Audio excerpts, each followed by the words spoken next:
అది ఒక పల్లెటూరు. ఆ ఊరి బయట ఒక పాతకాలపు అవ్వ చిన్న పూరిపాక వేసుకుని జీవనం సాగిస్తూ ఉండేది. ఆవిడ వయస్సు 100 సంవత్సరాలు. అయినా ఇప్పటికీ కూడా శారీరకంగా దృఢంగా ఉంటుంది. ప్రతిరోజు ఉదయాన్నే సూర్యుడు ఉదయించకముందే నిద్రలేచి వంట చేసుకుంటుంది. ఇంట్లో అన్ని పనులు చేసుకుని పొలం వెళ్తుంది. ఆ అవ్వ ఓపిక చూసి ఊరి వాళ్ళంతా ఆశ్చర్యపోతుంటారు. అందరూ పొలంలో పని చేస్తుంటారు. అవ్వ కూడా కూలి పనికి వెళ్తుంది. ఒక ఆవిడ, అవ్వా, నీకసలు ఇంత ఓపిక ఎక్కడిది? ఇప్పటికీ కూడా వయసులో ఉన్న మాకంటే ఎక్కువ ఓపికతో పనిచేస్తున్నావు. మంచానుండాల్సిన వయసులో కూడా పడుచువాళ్లలాగా పొద్దున్నే లేచి పని చేసుకోవడమే కాక మాతో పాటు పనికి కూడా వస్తున్నావు. ఇంకొక్క మాటలో చెప్పాలంటే మాకంటే ఎక్కువ ఓపికతో నువ్వు మాతోనే పోటీ పడుతుంటే పడుచువాళ్లమైన మేమేమో ఒకరోజు గట్టిగా పనిచేస్తే మరుసటి రోజు మంచానికి అతుక్కుపోతున్నాం. ఇప్పుడు మీరు తినడానికి తెచ్చుకున్న అన్నం క్యారేజీలని సరిగ్గా మోయడానికి అల్లాడిపోతున్నారు. అదే మేము మీ వయసులో ఉన్నప్పుడు బస్తాలు సైతం ఒంటి చేత్తో లేపి భుజానేసుకొని మైళ్ళ కొద్ది దూరం పోసేవాళ్ళం. మరి మీకు మాకు ఆ తేడా ఎందుకంటావు? దానికి కారణం నా ఆహార పద్ధతులు. మీరు కూడా వాటిని పాటిస్తే నాలాగే బలంగా ఉంటారు. బోలెడంత ఓపిక వస్తుంది. అలాగా, అవేంటో చెప్పు, మేం కూడా పాటిస్తాం. నేను మీలాగా పాలిష్ పెట్టిన తెల్ల బియ్యం తినను. అవునా, మరి ఇంకేం తింటావు? సద్దన్నం, జొన్నన్నం, వరిగన్నం, రాగి సంగటి, అరికెల అన్నం, సామలు అన్నం, ఊదల అన్నం, కొర్రల అన్నం ఇట్లాంటివి తీసుకుంటాను. ఇవేమన్నాలు? ఇవి మేమెప్పుడు వినలేదు, తినలేదు. ఇవి మా తాత ముత్తాతల కాలం నాటి అన్నాలమ్మాయి. రాగి సంగటి తింటే రాళ్లలాగా గట్టిగా ఉంటారు. అమ్మో, అలాంటివి మేమెక్కడ తింటాం? అది మీ కాలం వాళ్లకు సరిపోయింది. అయినా నువ్వు తినే ఆ అన్నంలో రుచి పచి ఉండదు, చప్పగా ఉంటుంది. ఇప్పటి కాలపు ఆహారం మత్తులో పడిపోయి నేను తినే ఆహారంలో రుచి ఉండదని భ్రమపడుతున్నారమ్మాయి. కానీ నిజం చెప్పాలంటే నేను తినే ఆహారంలో ఉన్న రుచి మీరు తినే ఆహారంలో ఎక్కడుంది? మేం తినే సన్నబియ్యం అయితే అలా నోట్లో వేసుకోగానే కమ్మగా గొంతులో జారిపోతుంది తెలుసా? అందుకే మీ ఒంట్లో ఓపిక కూడా దానిలాగే జారిపోతుంది. మా కాలంలో ఆసుపత్రికి పోయే పని లేకుండా సునాయాసంగా 10 మందిని కనేవాళ్ళం. కానీ ఇప్పుడు ఒకరిద్దరికి అమ్మో అయ్యో అంటూ ముక్కి మూలుగుతున్నారు. అయినా సద్దన్నం గేదె ఈనిన తరువాత బాగా పాలివ్వటం కోసం దానికి పెడతారు గాని మనుషులు తింటారా? ఈ కాలం వాళ్ళకి ఏం తెలుసు దాని విలువ? ఒకప్పుడు మనుషులు తిన్న వాటిని ఇప్పుడు జంతువులకు పెడుతూ మనుషులేవేవో పనికి మాలిన ఆహారం తింటున్నారు. ఏమో అవ్వా, నువ్వెన్ని చెప్పినా మేం పాటించలేం. ఈ కాలం తిండ్లకి అలవాటు పడిపోయాం. ఓ అవ్వా, నువ్వు పట్టిన పట్టెలో వంగ మొక్కలు నాటాను. ఆ కాయలు కోసుకుంటావేమో. కోసుకోకు. సాయంత్రం ఇంటికెళ్ళేటప్పుడు నేను కోసుకుపోతాను. ఈ రాత్రికి మా ఇంట్లో ఆకూరే వండాలి. నువ్వు ఊరికే ఇచ్చినా నేను అవి కోసుకోన్లే అమ్మాయి. ఏ, ఎందుకని? నువ్వు కూరగాయలు తినవా ఏంటి? తింటాను, కానీ మీలాగా ఎరువులు మందులు కొట్టిన కూరగాయలు తినను. నా ఇంటి చుట్టూ ఉన్న స్థలంలో కూరగాయలు ఆకుకూరలు సహజమైన ఎరువులేసి నేనే పండించుకుంటూ వాటినే తింటాను. అట్లాంటివన్నీ తిని ఎక్కువ కాలం బ్రతకాలని తీపి మాకు జీవితం మీద లేదులే. అట్ట నోరు గట్టుకొని ఉండటం కంటే ఉన్నన్నాళ్ళైనా నోటికి నచ్చినవి రుచిగా తినిపోవాలి. నువ్వు పొరపాటు పడుతున్నావమ్మాయి. నేనేదో ఎక్కువ కాలం బతకాలన్న ఆశతో ఇదంతా చెయ్యట్లేదు. ఉన్నన్నాళ్ళైనా సరే ఆరోగ్యంగా ఏ మందులకి మాకులకి బలైపోకుండా చిన్న రోగానికి పెద్ద రోగానికి చీటికి మాటికి ఆసుపత్రుల పాలు కాకుండా బతకాలని ఇట్లాంటివి తింటున్నాను. సర్లే బామ్మ, మీరు తిన్నారంటే తిన్నారులే గాని ఇవన్నీ తినటం ఈ కాలం వాళ్ళమైన మాకు కుదరదులే. అయితే అవ్వ ఊళ్ళో వాళ్ళందరిళ్ళకి తిరుగుతూ పాతకాలపు ఆహారాన్ని తీసుకుంటే ఆరోగ్యంగా, పుష్టిగా, దృఢంగా ఉంటారని చెప్తుంది. కానీ ఎవ్వరూ ఆమె మాట వినరు. అందరూ మారుతున్న కాలం ప్రకారం మందులు బాగా పిచికారీ చేసి పండించిన ఆహారాన్ని తింటుంటారు. జ్వరం, జలుబు లాంటి చిన్న చిన్న రోగాలొచ్చినా సరే ఊళ్ళో వాళ్ళు పలోరుమంటూ ఆస్పత్రికి పరిగెడుతూ అట్టల కొద్దీ మాత్రలు మింగుతున్నా గాని అవ్వ మాత్రం వాళ్ళందరిలాగా మాత్రలు వేసుకోదు. ఆకులు, అలములు చేసుకున్న ఔషధాలే తాగుతుంది. ఊరివాళ్ళు అవ్వ జీవనశైలిని, పద్ధతుల్ని చాదస్తం కింద, మూర్ఖత్వం కింద లెక్కగట్టి ఆమె ఏం చెప్పినా లక్ష్య పెట్టరు. ఒకరోజు అవ్వ బజారులో వెళ్తుండగా వీరస్వామి కలుస్తాడు. అబ్బాయి వీరాస్వామి, నిన్న నువ్వు నీ పంటకి మందు కొడుతుంటే చూశాను. ఇదేంట్రా వారం వారం మందు కొడుతున్నావు? అట్ట చేస్తే భూమిలో సారం పోతుంది. కొట్టకపోతే పంట సరిగా పండదవ్వా, అప్పుడు డబ్బు రాదుగా. ఈ మందులు కొట్టిన కూరగాయలు తింటే రోగాలు వస్తాయిరా. మనిషికి ఎముకల్లో బలం తగ్గిపోతుంది. తగ్గితే తగ్గనివ్వు, అందరికీ రోగాలు వస్తే నాకు వస్తాయి. ఎట్టా రాసి పెట్టుంటే అట్టా జరుగుద్ది. అయినా ఎన్నో ఏళ్లుగా తింటున్నాం, ఏం కాలేదు. ఇప్పుడు కూడా ఏం కాదు. నీ ఆరోగ్యం కంటే కూడా పంట దిగుబడి ముఖ్యమా చెప్పు? ఆ మందులకి బదులు సహజమైన ఎరువులేసి పండిస్తే బాగుంటుందిగా. ఆ చాకరీ ఎవడు చేస్తాడవ్వా? ఇదైతే డబ్బు పోయినా 2 ట్యాంకుల మందు కలిపి పిచ్చికారీ చేసి హాయిగా ఇంటికి పోయి విశ్రాంతి తీసుకోవచ్చు. బజార్లకి పోయి పెత్తనాలు చేయొచ్చు. అట్టా కాకుండా నువ్వు చెప్పిన సహజమైన ఎరువులతో పంట పండించాలంటే రోజంతా పొలంలో పని చేస్తూనే ఉండాలి. అంత తీరిక నాకెక్కడిది? అంటూ వెళ్ళిపోయాడు. ఇలా జరుగుతుండగా అనుకోకుండా ఆ ఊళ్ళోని గ్రామస్తులందరూ ప్రతి ఒక్కరూ ప్రమాదకరమైన జబ్బున బారిన పడతారు. ఒక్క అవ్వ తప్ప. డాక్టర్లు ఎన్ని మాత్రలిచ్చినా, ఎన్ని మందులు వేసినా ఆ రోగం తగ్గదు. ఊరి ప్రజలు భయపడిపోతారు. అప్పుడు అవ్వ తనకు తెలిసిన పాతకాలపు పద్ధతుల్లో పండించిన ఆహారాన్ని ఔషధంగా మార్చి ఊరి వాళ్లకి జబ్బు విరుగుడు మందుగా ఇవ్వాలని చూస్తుంది. కానీ ఊరి వాళ్ళు ఒప్పుకోరు. ఇదిగో అవ్వా, పెద్ద పెద్ద చదువులు చదివిన డాక్టర్లు ఇచ్చిన మందులకే ఈ జబ్బు తగ్గట్లేదంటుంటే నువ్వేమో పాతకాలం పద్ధతిలో వండిన వంట తెచ్చి ఇది తింటే జబ్బు తగ్గిపోతుందంటావు. మేమేమైనా పిచ్చోళ్ళం అనుకున్నావా? మా చెవిలో పూలున్నాయనుకున్నావా? నాయనా, నేను చెప్పేది వినండి. ఒక్కసారి నా మాట విని చూశారంటే ఫలితం మీకే తెలుస్తుంది. మాకేమొద్దు పో.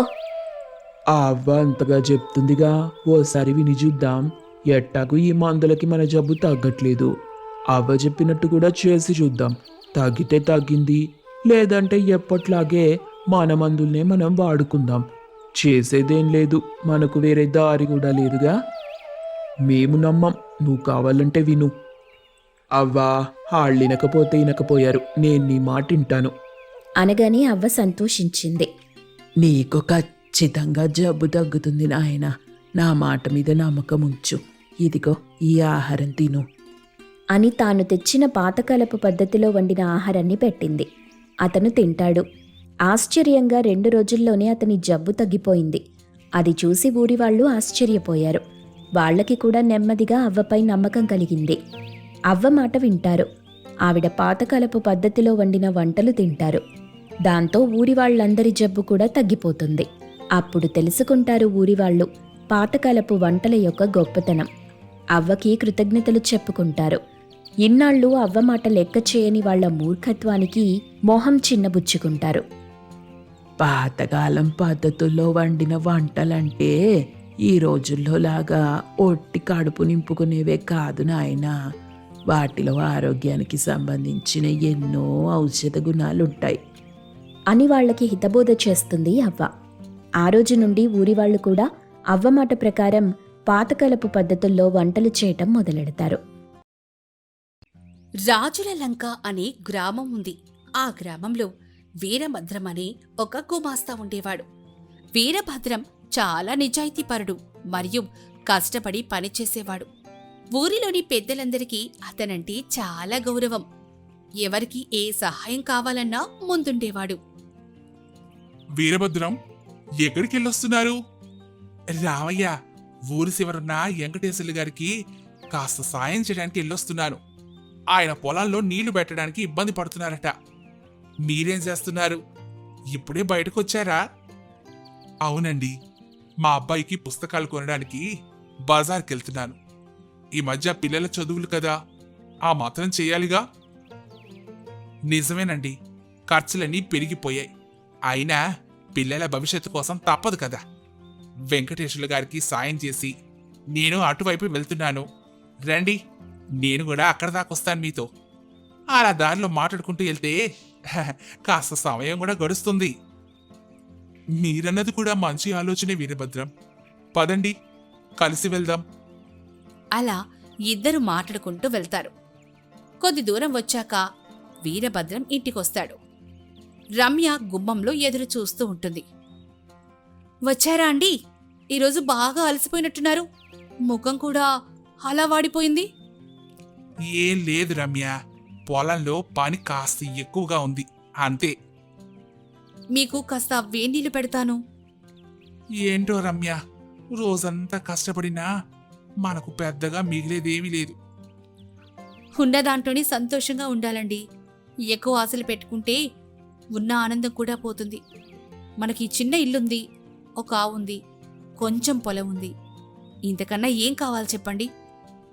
నిజమే రమ్య, నువ్వు లేకపోతే ఇదంతా నాకు శూన్యమే. నువ్వు నా పక్కనుంటే ఏ కష్టం వచ్చినా లెక్క చేయను.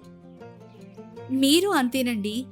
మీరు కష్టపడి పని చేస్తేనే కదా మనందరికీ తిండి దొరికేది. అందుకే మిమ్మల్ని చూసుకుంటుంటే నాకు సంతోషంగా ఉంటుంది. నువ్వు చాలా మంచి దానివి రమ్య. నా కష్టాల్లో కూడా ఎప్పుడు నాకు తోడుగా ఉంటున్నావు. అబ్బో, మీరెప్పుడు నన్ను పొగుడుతూనే ఉంటారు. పదండి, లోపలికెళ్దాం. భోజనం సిద్ధంగా ఉంది. ఆ, పద రమ్య. అలా ఇద్దరూ లోపలికెళ్తారు. అలా ఒకరోజు ఊరి పెద్ద భీమయ్య గారికి ఒక ముఖ్యమైన పని వచ్చింది. ఆయన దగ్గర చాలా డబ్బుండేది. ఆ డబ్బుని పట్టణంలోని తన బంధువుల ఇంటికి పంపించాల్సింది. భీమయ్య నమ్మకమైన వ్యక్తి కోసం వెతికాడు. చివరికి ఆయనకు వీరభద్రం గుర్తొచ్చాడు. భీమయ్య వీరభద్రంను తన ఇంటికి పిలిపిస్తాడు. అప్పుడు వీరభద్రం వస్తాడు. రారా వీరభద్రం, నీకో ముఖ్యమైన పని చెప్పాలని పిలిపించాను. చెప్పండి అయ్యా, నా వల్ల అయ్యే పనైతే తప్పకుండా చేసి పెడతాను. తెలుసు వీరభద్రం, నీ గురించి నువ్వు చాలా నమ్మకమైన వాడివని ఊరందరూ చెప్పుకుంటారు. అందుకే ఈ పని నీకు అప్పగిస్తున్నాను. ఇదిగో ఈ డబ్బు సంచి చూడు, ఇందులో చాలా డబ్బుంది. ఎంత డబ్బా? ఇప్పుడు ఏం చేయాలయ్యా? ఇది పట్టణంలో ఉండే నా బంధువులింటికి పంపించాల్సిన డబ్బు.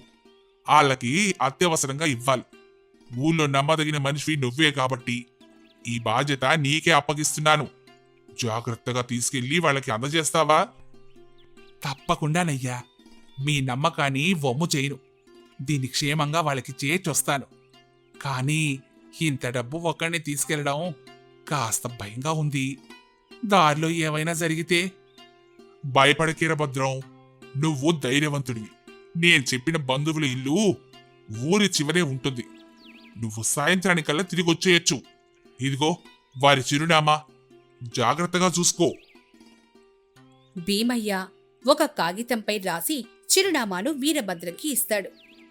ఈ డబ్బుని భద్రంగా వాళ్ళకి అందజేసి రేపటికల్లా తిరిగి వచ్చేస్తానయ్యా.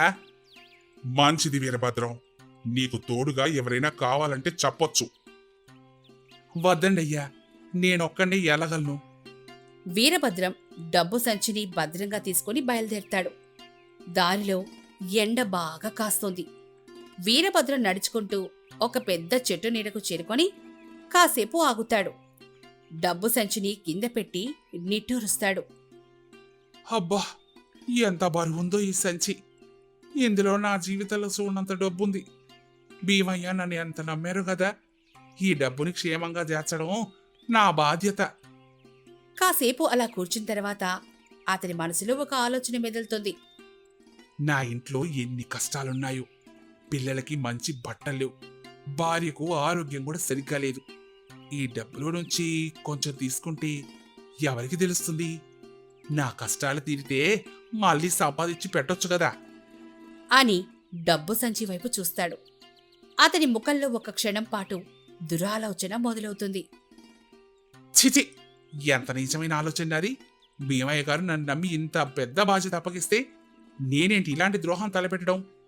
ఎంత పాపం! నా నిజాయితీని నేను ఎప్పటికీ చంపుకోకూడదు. పేదరికంలో ఉన్నా సరే నిజాయితీగా బ్రతకడమే గొప్ప. అతను గట్టిగా నిశ్వాసం తీసుకుంటాడు. డబ్బు సంచిని మళ్లీ భుజానికి తగిలించుకొని, లేదు లేదు, నేను ఈ డబ్బును క్షేమంగా భీమయ్య గారి బంధువులకి అందజేస్తాను అని అతను మళ్లీ నడవడం మొదలుపెడతాడు. అతని ముఖంలో ఇప్పుడు దృఢత్వం కనిపిస్తుంది. ఎండ బాగా కాస్తున్నప్పటికీ వీరభద్రం తన మనసును గట్టిగా చేసుకుని వేగంగా నడుస్తాడు. పట్టణానికి చేరుకుని భీమయ్య గారిచ్చిన చిరునామా ప్రకారం వారి బంధువుల ఇంటికి కనుక్కున్నాడు. ఎవరు కావాలి? నమస్కారం అండి, నేను రాజులంక నుంచి వచ్చాను. భీమయ్య గారు మిమ్మల్ని కలిసి డబ్బు ఇవ్వమని పంపించారు. భీమయ్య గారా? రండి రండి లోపలికి. ఆయన బానే ఉన్నారా? ఎంత దూరం మీరే స్వయంగా వచ్చారా? ఆయన క్షేమంగానే ఉన్నారు. మీకోసం ఈ డబ్బు పంపించారు. ఇదిగోండి సంచి. వీరభద్రం డబ్బు సంచిని వారికిస్తాడు. ఇంత డబ్బు? భీమయ్య గారు మిమ్మల్ని ఎంత నమ్మితే ఇంత పెద్ద బాధ్యత అప్పగిస్తారు? నిజంగా మీరు చాలా నమ్మకమైన వ్యక్తి అయి ఉంటారు. ఇంత దూరం ఒంటరిగా రావడం చాలా కష్టమే. నాది బాధ్యత అండి. నా నమ్మకాన్ని నిలబెట్టుకోవడం నా ధర్మం. మీ నిజాయితీకి మేమెంతో సంతోషిస్తున్నాం. మీ కష్టం ఊరికే పోకూడదు. ఇదిగోండి, ఇది తీసుకోండి. మా తరపున మీకొక చిన్న బహుమతి. భీమయ్య గారి బంధువు కొంత డబ్బును వీరభద్రంకు ఇవ్వబోతారు. అయ్యా, వద్దండి. నాకు ఎలాంటి బహుమతి వద్దు. నేను నా బాధ్యతను మాత్రమే నిర్వర్తించాను. భీమయ్య గారి నమ్మకాన్ని నిలబెట్టాను అన్న ఆ తృప్తి నాకు చాలు. నిజంగా మీరు చాలా గొప్పవారండి. మీలాంటి నిజాయితీ పనులు ఉండడం అరుదు. అయినా మాకు సహాయం చేసినందుకు ఏదో ఒకటి ఇవ్వాలనుంది. మమ్మల్ని కాదనకండి. క్షమించండి, నాకు నిజంగా ఏమీ వద్దు. నేను బయలుదేరతాను. ఊరికి తిరిగి వెళ్ళాలయ్యా. వీరభద్రం వారికి నమస్కరించి బయలుదేరతాడు. వీరభద్రం తిరిగి ఊరికి చేరుకుంటాడు. అప్పటికే చీకటి పడుతోంది. భీమయ్య గారు వీధి గుమ్మంలో ఎదురు చూస్తూ ఉంటారు. వీరభద్రం, క్షేమంగా వెళ్ళొచ్చావా? డబ్బు వాళ్లకు చేరిందా? ఎంత భయపడ్డానో తెలుసా? వచ్చానయ్యా, అంతా క్షేమంగానే జరిగింది. మీ డబ్బు సంచి భద్రంగా వాళ్ళకు అందజేశాను. వీరభద్రం, నీకు ఎలా కృతజ్ఞతలు చెప్పాలో నాకు తెలియడం లేదు. నువ్వు నిజంగా చాలా నమ్మకమైన వ్యక్తివి. నా మాట నిలబెట్టావు. నిన్ను నమ్మినందుకు నాకు చాలా గర్వంగా ఉంది. దానిలో ఏ ఇబ్బంది కలగలేదా? ఎవరైనా ఏమైనా అన్నారా? లేదయ్యా, అంతా ప్రశాంతంగానే జరిగిందే. నీ నిజాయితీని చూసి వాళ్ళు కూడా చాలా సంతోషించారు. నీకేదైనా బహుమతి ఇచ్చారా? ఇచ్చారు పెద్దగారు, కానీ నేనే తీసుకోలేదు. నా బాధ్యతను నిర్వర్తించాను అంతే అన్నాను. తీసుకోలేదా? ఎందుకు వీరభద్రం? నీ కష్టం ఊరికే పోకూడదు కదా. నాకు మీ నమ్మకం కంటే పెద్ద బహుమతి ఏముంటుందయ్యా? ఈ ఊరికి నువ్వు దొరకడం మా అదృష్టం. నీలాంటి నిజాయితీ పరుడు ఉండడం వల్లే ఇంకా మంచి జరుగుతోంది. నీకు నేను ఏమిచ్చినా తక్కువే అవుతుంది. రేపు ఉదయం నా ఇంటికి రా. నీకు నాకున్నంతలోనే మంచి బహుమతిస్తాను. రేపు తప్పకుండా వస్తానయ్యా. ఇప్పుడు నేను ఇంటికి వెళ్తానయ్యా. ఇంటి దగ్గర నా భార్య ఎదురు చూస్తూ ఉంటది. అలాగే వీరభద్రం, ఎల్లు. వీరభద్రం ఇంటికెళ్తాడు. గ్రామంలో కొంతమంది గ్రామస్తులు కూర్చొని మాట్లాడుకుంటూ ఉంటారు. ఏవండి వెంకటేశ్వర్లు, విన్నారా మొన్నటి సంగతి? మన వీరభద్రం భీమయ్య గారి డబ్బులు పట్టణానికి తీసుకెళ్లి క్షేమంగా అప్పగించాడట. అవును రామయ్య, నేను కూడా విన్నాను. నిజంగా వీరభద్రం చాలా గొప్పవాడు. అంత డబ్బు ఒకడు తీసుకెళ్ళడం అంటే సామాన్యమైన విషయమే కాదు. పైగా బహుమతి కూడా వద్దన్నాడట. నిజమేనండి, అలాంటి నిజాయితీపరులు ఈ రోజుల్లో కరువైపోయారు. తన కష్టాన్ని కూడా లెక్క చేయకుండా భీమయ్య గారి నమ్మకాన్ని నిలబెట్టాడు. మొన్న నేను వీరభద్రం ఇంటికి వెళ్ళాను. ఆయన చాలా సాధారణంగా ఉన్నారండి. ఆ డబ్బు గురించి గాని తన గొప్పతనం గురించి గాని ఏమీ చెప్పలేదనుకోండి. ఆయన ఎప్పుడూ అంతేనండి. ఎవరికి అన్యాయం చేయాలని అస్సలు అనుకోరు. ఉన్న దాంట్లోనే సంతోషంగా ఉంటారు. ఊరిలో ఎవరికి ఏ సహాయం కావాలన్నా ముందుంటారు. అందుకే అందరికీ వీరభద్రం అంటే అంత గౌరవం. చిన్న పెద్ద తేడా లేకుండా అందరితో ప్రేమగా ఉంటాడు. తన పని తాను చేసుకుంటూ ఊరి పనిలో కూడా సహాయం చేస్తాడు. భీమయ్య గారు కూడా వీరభద్రుడిని చాలా మెచ్చుకున్నారట. చెప్పకుండా ఉంటారా? అలాంటి మనిషి దొరకడం అదృష్టం కదా. అవునవును. ఆ రోజు నుంచి ఎవరికి ఏ పెద్ద పని ఉన్నా వీరభద్రం గారి సలహానే తీసుకుంటున్నారు. ఆయన చెప్పిన మాట అందరూ నమ్ముతున్నారు. పిల్లలు కూడా వీరభద్రం గారి గురించి గొప్పగా చెప్పుకుంటున్నారు. బడిలో కూడా ఆయన నిజాయితీ గురించి చెప్తున్నారట. ఆ రోజు నుంచి గ్రామంలో వీరభద్రం యొక్క పేరు మరింతగా వ్యాపించింది. అతని నిజాయితీని అందరూ మెచ్చుకున్నారు. వీరభద్రం తన జీవితాంతం నిజాయితీగా కష్టపడి పనిచేస్తూ ఆదర్శంగా జీవించాడు.